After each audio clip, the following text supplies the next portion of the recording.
इतिहास. पावलू माल्टा जुंव्यार.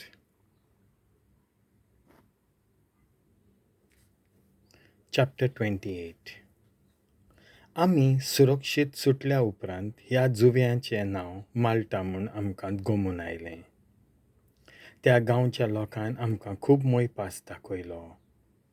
पावस पडटालो आनी हिंव खातालें देखून तांणी एक आकटें पेटयलें आनी ताचे भोंवतणी आमकां सगल्यांक सनीमान केलो. पावलून शिरपुटांचो एक भोरो हाडून उज्यांत घालतालो तेन्ना गोरमेक लागून तांतलें एक फुरशें भायर सरलें आनी ताच्या हाताक चाबलें. ताच्या हाता थावन तें जिवाणें उमकोतालें तें पळोवन त्या गांवच्या मनशांनी एकामेकाक म्हणलें, खरेंच हो मनीस एक खुनी. तो दर्यांतलो सुटलो खरो तरी देवाची न्हीद ताका जिवंक दिना. पूण ताणें तें उज्यांत फाफुडलें आनी ताका कांयच वायट जावंक ना. तो सुचतलो वो अवचीत भूंय पडून मरतलो म्हूण तीं समजतालीं. पूण जायतो वेळ रावल्या उपरांत आनी ताका कांयच वायट जायना तें पळोवन ताणें आपलें मोत बदल्लें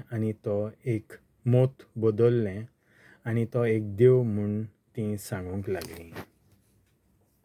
थंय लागींच त्या जुंव्याच्या अधिकाऱ्याचीं भाटां आसलीं. ताचें नांव पुब्लियूस. ताणें आमकां सनीमान केलो आनी 3 दीस पर्यान इश्टागोटीन आमचो परामोस केलो. पुब्लियूसाचो बापूय जोरान फडफडटालो आनी ताका रोगताचीं भायरां जातालीं. पावलून ताका भेट केली आनी मागणें करून ताचेर हात दवरले आनी ताका बरो केलो. त्या उपरांत त्या जुंव्याचीं सगळीं पिडेवंतां आयलीं आनी तीं बरीं जालीं. त्या लोकान आमकां जायत्या भासांनी मान दाखयलो आनी तारवान प्रवास करच्या वेळार गरज त्यो वस्तू तांणी आमकां दिल्यो. माल्टाक थावन पावलू रोमाक वेता. 3 म्हयन्यां उपरांत आमी एका तारवार चडल्यांव. हें तारूं त्या जुंव्यार हिंवाळो सादतालें. तें अलेक्झांड्रियेचें आसलें आनी ताचेर आसलीं जवळ्या देवांचीं खुणां.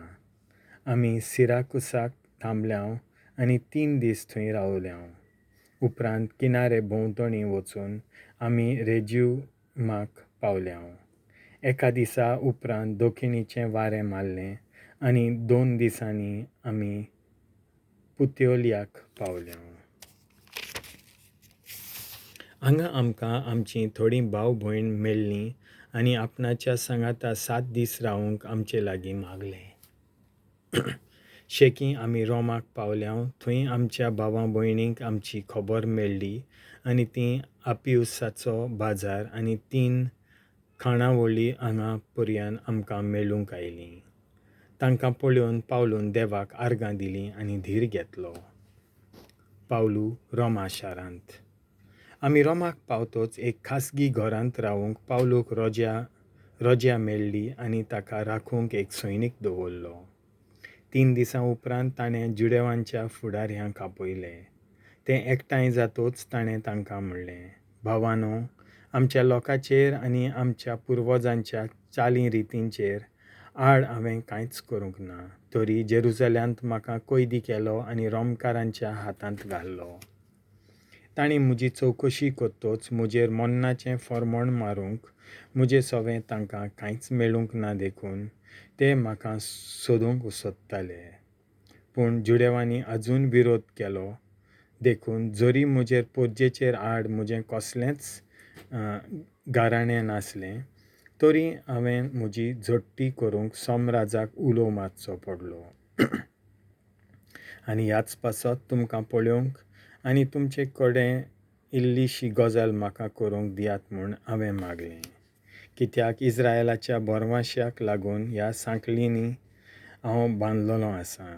तांणी ताका जबाब दिलो, जुडेयाक थावन तुजे विशीं आमकां कसलींच पत्रां येवंक नात आनी आमच्या भावां भयणीं मदल्या कोणेच थंय थावन हांगा येवन तुजे विशीं कसलोच वायट निरोप हाडूंक ना वो कसलीच वायट गजाल आमकां सांगूंक ना. तरी पूण तुज्या मनांत आसा तितलेंय आमकां सांग, तें तुजे कडचें आमी आयकूंक आशेतांव. कित्याक ह्या पक्षाचेर वेता थंय विरोध आसा हें आमी जाणव.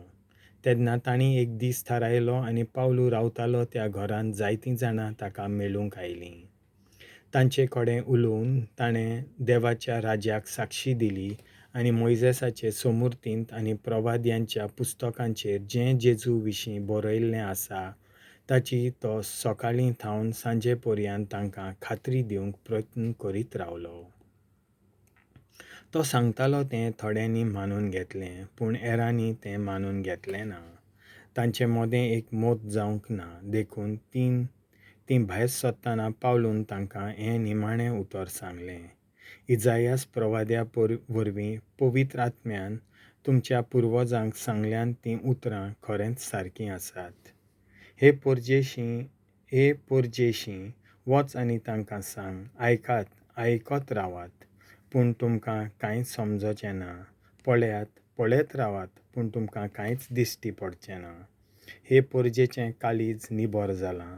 दोळ्यांनी तांकां दिसना जावंक, कानांनी तांकां सारकें आयकना जावंक, मनान तांकां समजोन येयना जावंक आनी तीं म्हजेशीं पोत्तून येवन हांवें तांकां बरीं करिना जावंक तांचे कान भेरे जाल्यात. तांणी आपले दोळे घट धांपल्यात म्हणटच हें जाणो जायात. आपल्या तारणाचो निरोप देवान विदेशियांक धाडला तीं तो आयकतलीं. 2 आख्खीं वर्सां पावलू भाड्याच्या घरांत रावलो. आपणाक मेळूंक येतालीं तितल्यांकूय तो बरे भाशेन घेतालो आनी काळजीदारपणान आनी कसलीच आडखळ नासतना देवाचें राज परगटतालो आनी सोम्या जेजू क्रिस्ता विशीं शिकोवन दितालो. देवाचें उतर हें.